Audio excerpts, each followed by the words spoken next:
Buenas tardes.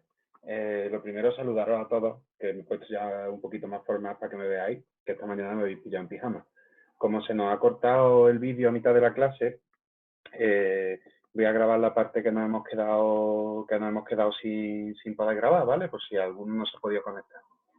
Y nada, estábamos... ¿Vale? Estos son los esquemas que estoy explicando. Por contaros un poquillo, estoy siguiendo... Mira, esto es una reliquia, ya os cuento cosas y así os entretengo. Esto es una reliquia que tengo por ahí de la editorial Alhambra, que sacaban unos cuadernillos de selectividad de Coe, de cuando yo estudié Coe, del año 2 antes de Cristo. Esto ni siquiera es mío. De hecho, esto me lo dio mi profesor de Coe años después, cuando le dije que era profe de filosofía. Entonces, está muy bien, es de García Mauriño y de Fernández Revuelta, y viene bastante bien resumida, vamos, bastante resumida, viene la obra de Marx explicada y hay algunas cositas que están muy bien y os puede venir bien. Después hay una parte en la que analiza alguna obra en concreto de Marx, ¿vale? Pero vamos, eso no lo saltaremos. Y nada, pues estos son los apuntes que estamos siguiendo y lo que os dije, ponemos el Canva, ¿vale? Que lo tenéis en el enlace de la clase y seguimos por ahí. Si no recuerdo mal, ¿vale? Bueno, me voy a pasar la imagen, ¿vale? Y desde la aplicación de Canva vamos viendo si la encuentro. Ahí está. La verdad que el Zoom está súper bien porque nos permite manejar varias pantallas a la vez y tiene muchísimas utilidades. Así que cuando pase todo esto lo seguiremos utilizando. Bueno, vamos a ver dónde están aquí mis diseños y esta es la clase que estamos viendo hoy, ¿vale? Tardo un segundito y empezamos. Bueno, estábamos explicando el materialismo histórico, ¿vale? Y nos habíamos quedado justo aquí, en la parte en la que Marx explica la crítica que él hace al idealismo, ¿vale? Y dentro del idealismo pues había especificado que había diferentes tipos de idealismo y estábamos justo con el último, que era lo que él llama el idealismo legitimador. Ese idealismo legitimador es el idealismo de Hegel, que no solo observa la naturaleza, sino que la idea o el espíritu justifica un estado de la realidad, ¿vale? Hegel utiliza su desarrollo filosófico y conceptual para justificar el sistema político que había en la Alemania de principios del siglo XIX. Y entonces Marx pues, es una persona que, como ya comentamos en la clase de antes, defendía la capacidad del individuo de transformar la realidad, pues está totalmente en contra de este idealismo hegeliano. ¿Vale? Y lo último que os tenía que explicar de aquí es que el materialismo dialéctico de Marx no es un materialismo excluyente, ¿vale? No es un pensamiento que excluya otros pensamientos, no es un pensamiento que diga, pues yo soy materialista y el idealismo es una mierda, sino que es un pensamiento integrador. Simplemente lo que plantea es que la materia es lo que ha dado lugar al espíritu, a la idea o a la estructura social, ¿vale? Entonces, lo que demanda es que tomemos conciencia de eso y que a la hora de pensar sobre la realidad y interactuar con el mundo, pues que seamos capaces de conocer cuál es el origen del modelo de Estado que tenemos, ¿vale? Entonces, a modo de resumen, el materialismo histórico no deja de ser una teoría con vocación científica que intenta explicar la formación y el desarrollo de la sociedad a lo largo de la historia, ¿vale? Es una interpretación de la historia a través de un proceso dialéctico que se produce a través de la transformación de la materia, y la materia serían las condiciones de producción de vida social de las que hemos hablado al principio. Pasamos al punto 3 del tema, que es la producción, ¿vale? Que sería la segunda página del archivo de la imagen que os he puesto en el enlace de la clase. Bueno, vamos a empezar intentando definir qué es la producción, ¿vale? Es sencillo, no os compliquéis demasiado. Pues mira, la producción, para entenderla es fácil. Habíamos dicho que Marx en su materialismo dialéctico lo que hace es fijarse en la dimensión activa del ser humano y en la capacidad que tiene el hombre de transformar la realidad para crear vida social efectiva. Por lo tanto, la producción es el resultado de esa capacidad humana que es el trabajo, ¿vale? Con nuestro trabajo transformamos la materia y los productos que conseguimos para sobrevivir, eso es la producción. Más analiza cuáles son los factores de la producción, que sería el siguiente punto del esquema, ¿vale? Que lo tenéis ahí, donde sale el niño chiquitito. No le echéis muchas cuentas a los dibujos, que he cogido un modelo de Canva y he dejado los dibujos que había. Los factores de producción, ¿vale? Según Marx, en la producción intervienen tres factores diferentes. Primero, el proceso del trabajo, ¿vale? El proceso del trabajo está compuesto a su vez por tres elementos, que es el objeto, que sería la materia o el elemento material que utilizamos para producir bienes, los medios de producción, que serían las herramientas, y las fuerzas del trabajo, que sería la energía humana empleada. La energía humana, no la energía de las máquinas, ¿vale? Un ejemplo muy concreto que vais a entender, además mis alumnos de Santella lo vais a entender súper rápido. El objeto, ¿qué sería? Pues el objeto serían los olivos, ¿vale? Esos olivos tan bonitos que tenéis alrededor del pueblo. ¿Cuáles serían los medios de producción? Pues sería la máquina de barear, esa que se le engancha al tronco del olivo y lo menea para que caigan las aceitunas, las redes que se ponen debajo del olivo para recoger las aceitunas, los tractores, los que transportan el olivo, la aceituna desde el olivar hacia la cooperativa, ¿vale? La máquina prensadora que hay en la cooperativa para hacer aceite, todo eso serían los medios de producción. Y la fuerza del trabajo, ¿cuál sería? Pues la fuerza del trabajo sería el tiempo empleado por esas personas para recoger la aceituna, llevarla a la cooperativa, distribuir el aceite, todo ese tiempo que pierden de estar con su familia o de hacer otras actividades, ¿vale? El segundo elemento de los factores de la producción son las relaciones de producción que se dan entre los propietarios de los medios productivos y los trabajadores, ¿vale? Serían las relaciones que se dan entre los patrones del olivar, ¿vale? Y las personas que van a recoger la aceituna. Según Marx, esas relaciones tienen dos características y son conflictivas y antagónicas, ¿vale? Conflictivas en el sentido de que son una relación de dominación, una relación en la que hay un explotador y un explotado. Y son antagónicas en el sentido de que el explotador piensa que los medios de producción son de propiedad exclusiva suyas, porque él es el dueño del olivar, él es el dueño de la máquina que menea el olivo y él es el dueño del tractor, ¿vale? Y por otra parte, estaría lo que piensan los explotados, que creen que esos medios de producción deberían de ser colectivos, ¿vale? Entonces esas relaciones siempre son relaciones complicadas. Acordaros que, bueno, en la clase que se cortó y los que os quedasteis, acordaros que hice una referencia a la serie de Peaky Blinders.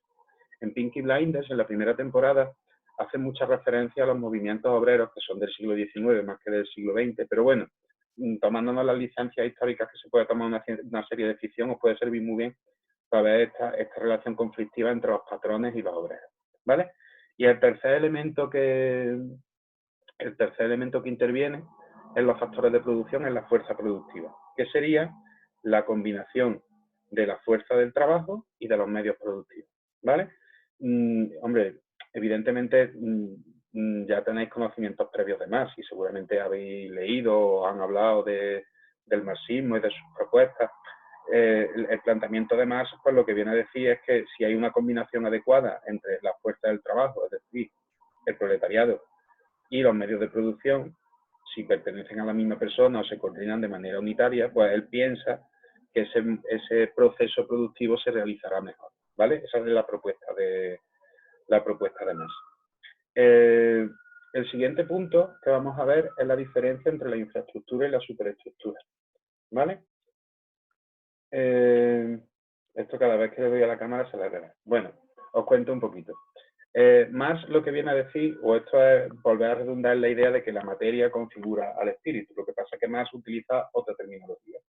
Marx lo que viene a decir es que todos esos elementos que participan en el proceso de producción, esos factores de la producción, son los que configuran la infraestructura económica, ¿vale? En cada época histórica ha habido una infraestructura económica, en cada sociedad hay una infraestructura económica. Esa es la forma en la que la sociedad sobrevive y consigue los bienes necesarios para vivir. Esa infraestructura económica, según Marx, es la que genera la superestructura política y social. la forma en la que la gente piensa, las normas sociales que tenemos admitidas, la estructura legislativa de nuestro Estado, las leyes que respetamos, la separación de poderes, todo eso, según Marx, es el resultado de la infraestructura económica, ¿vale? Y lo que hace es invertir el planteamiento hegeliano. Bueno, vamos a seguir con esto de la infraestructura y la superestructura para conectarlo con el siguiente punto, que son los modos de producción. Él lo que piensa es que en cada etapa histórica se ha producido vida social efectiva y esa vida social efectiva se ha vertebrado en la infraestructura económica y en la superestructura jurídico-política. ¿Vale? Entonces lo que va a hacer es un análisis de los diferentes modos de producción que se dan a lo largo de la historia. Ahí va a estar enunciado que es el primitivo, el esclavista, el feudal y el capitalista. Volvemos a la cámara, un segundito, ¿vale? Si os fijáis, aquí en el esquema, pues he hecho una línea temporal, un timeline, ¿habéis visto? En el que he puesto cada una de las etapas. Hasta la etapa capitalista, ahora la iré explicando una por una, más lo que hace es un análisis. Él pretende que sea científico, hay gente que piensa que es científico, gente que piensa que no. No vamos a entrar en valoraciones, simplemente yo quiero explicaros para que lo entendáis, ¿vale? La idea es que hasta esta cuarta etapa, más lo que hace es un análisis, aplicando su sistema filosófico, intenta explicar cómo se ha ido pasando de una etapa a la otra y explicar sus características. Esta última etapa, el socialismo, ¿vale? El socialismo utópico, se han intentado llevar a cabo, se intentó llevar a cabo en Rusia, en la primera mitad del siglo XX, en la segunda mitad del siglo XX, ¿vale? Que se intentó llevar a cabo en Cuba, en muchos países. Ese socialismo, o sea, esos sistemas están inspirados en esta predicción que hace Marx. Marx lo que hace es después de este análisis científico, ¿vale? Entender la palabra científico en un sentido amplio, él prevé o predice lo que va a pasar. Yo tenía un profesor que decía que la economía era la ciencia que más acertaba en los hechos pasados, ¿vale? Pues este es un claro ejemplo en el que Marx pues, se ve que hace un análisis bastante riguroso desde el punto de vista de la filosofía económica, pero se ve que luego en la predicción falla un poquito. Bueno, pues lo que vamos a hacer ahora, pues os voy a ir explicando cada una de estas etapas, ¿vale? Ya estamos casi terminando. La primera etapa es la etapa primitiva, ¿vale? La etapa primitiva, pues de las primeras sociedades humanas, de la época del Neolítico, que ya empiezan a cultivar y empiezan con la ganadería, pero todavía tenían que, en algunas ocasiones cazaban, ¿vale? En esa sociedad primitiva, la infraestructura económica se caracterizaba por la propiedad colectiva de los medios de producción, ¿vale? Los aperos de labranza, las armas que utilizasen para cazar o para defender a la sociedad de los ataques de otros, eso pertenecía a todos. No era la espada de Paco y la lanza de Pedro, sino que las espadas y las lanzas y los aperos de agricultura estaban allí a disposición de todos y todos trabajaban de manera colectiva para producir la vida social efectiva, ¿vale? Esa sociedad primitiva fue evolucionando y entonces hubo pueblos o hubo sociedades que se impusieron a otras porque tenían más fuerza militar, porque tenían más recursos alimenticios, por lo que fuese. Había sociedades que se imponían a otras. Entonces esas sociedades que eran subyugadas o esas sociedades que eran vencidas por otras se convertían en pueblos de esclavos. ¿Qué ocurre? Que eso nos hace avanzar a la segunda etapa, a la etapa esclavista, ¿vale? Esa etapa esclavista es una etapa, bajo mi punto de vista, muy importante y si realmente cuando entendáis mejor la obra de Marx veréis la importancia que tiene esta etapa esclavista. ¿Por qué? Porque aquí, bueno, luego veremos el concepto de alienación más despacito, pero aquí ya se está entreviendo. La historia es que los esclavos son los que se dedican a la producción de la vida social efectiva. Por un lado están los ciudadanos, pensar en las ciudades de la Grecia clásica. Por un lado están los ciudadanos y por otro lado están los esclavos, que son los que tienen que hacer el trabajo, ¿vale? Eso subyuga o aliena al esclavo. El esclavo se convierte en el explotado, ¿vale? Y el ciudadano en el explotador. Pero es que a su vez también está alienando al ciudadano, porque habíamos dicho que la característica esencial del hombre era su trabajo y su capacidad de transformar la naturaleza para sobrevivir. ¿Qué ocurre? Que si ese contacto con la naturaleza lo están realizando los esclavos, si ese contacto con la naturaleza lo están realizando los esclavos, los ciudadanos no se están desarrollando por completo como personas, ¿vale? Entonces, ahí es cuando surgen las desigualdades y cuando surgen las clases sociales, según Marx, ¿vale? De la etapa, de la etapa esclavista pasamos a la siguiente que venía en el documento, que es la etapa feudal, ¿vale? Hay por ahí un textito de Ortega y Gasset que habla de la fractura del Imperio Romano. Creo que recordás que es la España invertebrada, en el que habla de cómo el Imperio Romano, cuando se dio cuenta, hubo un emperador romano que se le ocurrió la genial idea de vestir a todos los esclavos iguales, ponerle unas túnicas. Entonces, un consejero del emperador, al ver a todos los esclavos vestidos iguales, dijo: tú estás tonto. Si tú no te das cuenta que si los viste a todos del mismo color, se van a dar cuenta de cuántos son y seguramente se puedan rebelar contra nosotros. Pues ese es el final de las sociedades esclavistas, que al final hay más esclavos que ciudadanos y los esclavos se acaban rebelando. Entonces pasamos a la etapa feudal, ¿vale? Nos podemos situar históricamente en la Edad Media. Si os gusta el cine, os recomiendo Braveheart, ¿vale? En Braveheart se ve muy bien esto, de cómo los esclavos se rebelan contra los nobles. Bueno, la época medieval básicamente es igual que la etapa esclavista, con la diferencia de que a los esclavos no se les considera esclavos. Simplemente es que las tierras pertenecen a los nobles y ese derecho de los nobles sobre las tierras solía estar respaldado por la iglesia y por la relación, sí, es como que Dios garantizaba que los nobles eran los dueños de las tierras. En el tema anterior, cuando estuvimos viendo a Kant, no sé si os acordáis que hablamos de una obra de Roger Filmer, que era un cura inglés que justificaba el poder del Dios, justificaba la soberanía del rey sobre los súbditos, porque decía que los monarcas eran descendientes directos de Adán y Eva. Esa obra se llama Patriarca, que la vimos en el tema anterior. Bueno, pues es un poco esa idea, ese es el sistema feudal. Aquí volvemos a tener opresores y oprimidos, ¿vale? Y la idea es que los nobles son los dueños de la tierra y los campesinos tienen que pagar por poder trabajar la tierra porque el noble le da permiso para que la cultive y tal, ¿vale? Pelis de ese tipo, pues eso, Braveheart, Robin Hood, hay muchas pelis en las que podéis ver esa situación perfectamente. Pasamos de la etapa feudal a la etapa capitalista. Si recordáis, en la primera sesión que dimos de Marx estuvimos hablando del contexto histórico y alguno de vosotros habló de la revolución industrial de James Watt. Efectivamente, se crea la máquina de vapor y los procesos productivos, y en concreto dentro del proceso productivo los medios de producción que se utilizan es la maquinaria industrial. Entonces, en el sistema capitalista que había en el siglo XIX, este es un fallo muy común, que es sacar lo que decía Marx y el análisis que hace Marx del capitalismo del siglo XIX y traerlo al siglo XXI. Es como, vamos a intentar no sacar las ideas de contexto y quedarnos con lo que nos pueda servir, ¿vale? No nos tomemos nunca a nadie al pie de la letra. La idea es que en ese capitalismo pues, se divide la sociedad en clases sociales. Por un lado tendríamos a los propietarios de los medios productivos, a los empresarios, a los burgueses, como dice Marx, y por otro lado tendríamos a los trabajadores, al proletariado, ¿vale? Vamos a dejar ahí las fases de los modos históricos, los modos de producción históricos, y vamos a ir directamente al último punto de la presentación, ¿vale? Que lo tenéis ahí, que era la lucha de clases, ¿vale? Y vamos a hablar un poquito de esto, de la dialéctica de la historia, y continuamos. Bueno, pues vamos a parar ahí la línea histórica porque os quiero explicar la lucha de clases para poder explicaros la predicción que hacemos. Según Marx, ese proceso histórico que ha ido cambiando de modos de producción, esas diferentes infraestructuras que luego han dado lugar a las superestructuras económicas en cada época, se han ido transformando y se ha ido avanzando de una a otra por la lucha de clases. ¿Por qué?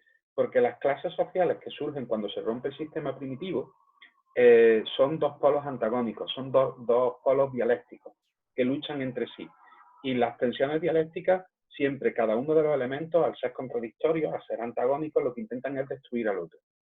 ¿Vale? Entonces, piensa que por un lado están las fuerzas productivas y por otro lado están los propietarios de los medios de producción.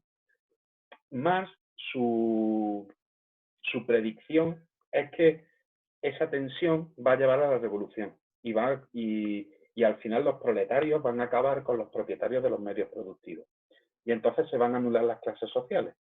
Y él piensa que el siguiente modelo de producción sería un modelo de producción socialista. Lo llama así porque los medios productivos pertenecerían a la sociedad, pertenecerían al colectivo, ¿vale? Y esa lucha, esa tensión sería el motor de la historia. Y ya está, esta es la parte del tema que no hemos podido grabar antes, así que la vuelvo a subir.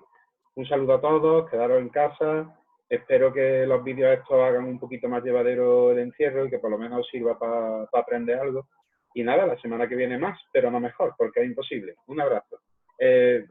No se para el vídeo, así que seguramente estaré aquí un tiempo haciendo el tonto. Bueno, yo siempre hago un poco el tonto, pero no hay problema. Ay, que no lo he grabado. Sí, aquí está, detener.